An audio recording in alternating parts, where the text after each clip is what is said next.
सेंगाजान दख'रा गणतान्त्रिक नागरिक सुरक्षा मंचनि मावखुलियाव मेहेरगोनाङै मावफारिया जथुमा खुंफुंजायो। थांनाय सानखालि धेमाजि जिल्लानि सेंगाजानाव थानाय सेंगाजान दख'रा गणतान्त्रिक नागरिक सुरक्षा मंचनि मावखुलियाव मेहेरगोनाङै मावफारिया जथुम खुंफुंनाया जायो। जुथुमनानै गाहाय गणतान्त्रिक नागरिक सुरक्षा मंच आफादनि खामानि मावनायाव रायजो राजाया मुलाम्फा जादोंना जायाखै आरो जायाखैब्ला मा गोरोन्थि जालांदों बेनि सायाव गुवारै सावरायलायनाय जायो। हाबाफारियाव गाहाय आलासि महरै गणतान्त्रिक नागरिक सुरक्षा मंचनि गाहाय नेहाथारि तुलन सावला बाहागो लायो। কৰ্মশালাৰ মূল উদ্দেশ্য হ'ল যে জিএনএছএম সংগঠনে বিভিন্ন সময়ত গণতান্ত্ৰিক নাগৰিক সুৰক্ষা মঞ্চ হিচাপে ৰাইজৰ সুবিধা আৰু চৰকাৰৰ আঁচনিসমূহ উপযুক্তভাৱে প্ৰয়োগ হৈছে নে নাই এইসমূহ চকু ৰাখি চৰকাৰক মাত মাতি অহাটোৱেই হ'ল জিএনএছএমৰ মূল উদ্দেশ্য। গতিকে জিএনএছএম সংগঠনৰ বিভিন্ন ধৰণৰ শাখাসমূহ আছে।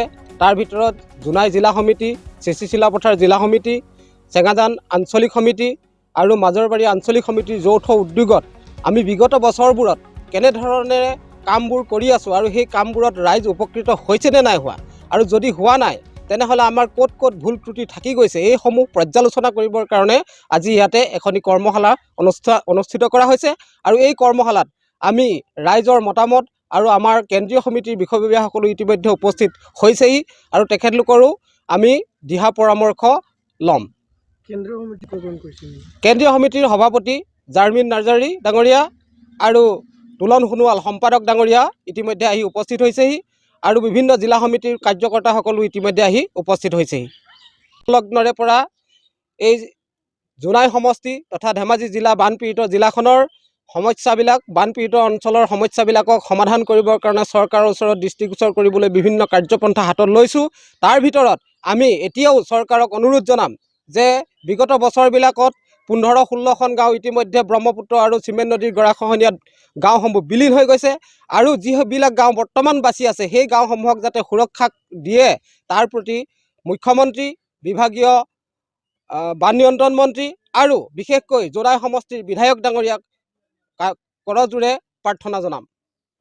আমি জিএনএছএম হৈ চৰকাৰক এইটোৱে অনুৰোধ জনাব বিচাৰিছোঁ, আমাৰ যিহেতু নেকি ব্ৰহ্মপুত্ৰ পাৰত চেঙাজান এলেকাত অৱস্থিত, যিহেতু নেকি প্ৰতি বছৰে আমাৰ গৰাখহনীয়াত আমাৰ চেঙাজান নৈপৰীয়া ৰাইজসকলে জুৰুলা ভুগিবলগীয়া হৈছে। গতিকে আমি কেন্দ্ৰীয় চৰকাৰক, ৰাজ্য চৰকাৰক আমি অনুৰোধ জনাম যে যিমান সোনকালে পাৰে আমাৰ গৰাখহনীয়া স্থায়ীভাৱে প্ৰতিৰোধ কৰাৰ তেখেতলোকে ব্যৱস্থা গ্ৰহণ কৰক।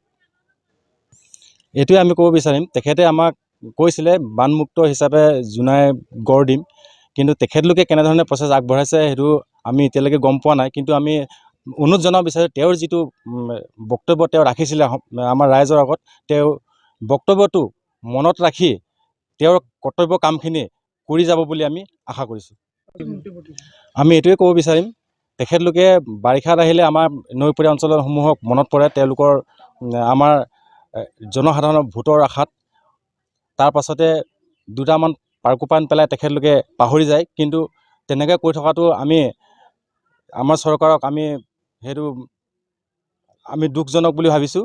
যিহেতু নেকি তেখেতলোকে যেনেধৰণে আমাৰ নৈপৰীয়া ৰাইজে ইমান কষ্ট ভুগিও আমি চৰকাৰক পাহৰি যোৱা নাই। তেখেতলোকৰ আমি যেতিয়া ভোট বিচাৰি আহে ঠিক সেইমতে আমি ভোট প্ৰদান কৰি আছে তেখেতলোকক। যিহেতু নেকি আমাৰ যিবোৰ ৰাইজৰ স্বাৰ্থ সেই স্বাৰ্থটো তেখেতলোকে কৰি যাওক বুলি আমি তেখেতলোকক অনুৰোধ জনাব বিচাৰিছোঁ। আমি প্ৰতি বছৰে যদি আমাক তেনেকৈ কৰি থাকে, আগন্তুক ইলেকশ্যন আহি আছে, এইবাৰ যদি আমাক তেখেতলোকে বক্তব্য যদি কোৱা কথাখিনি আমাক নাৰাখে তেন্তে আমি এইবাৰ নিশ্চয় চেঙাজান এলেকা আমি সকলো ৰাইজে মিলি আমি ভোট বৰ্জন কৰিম।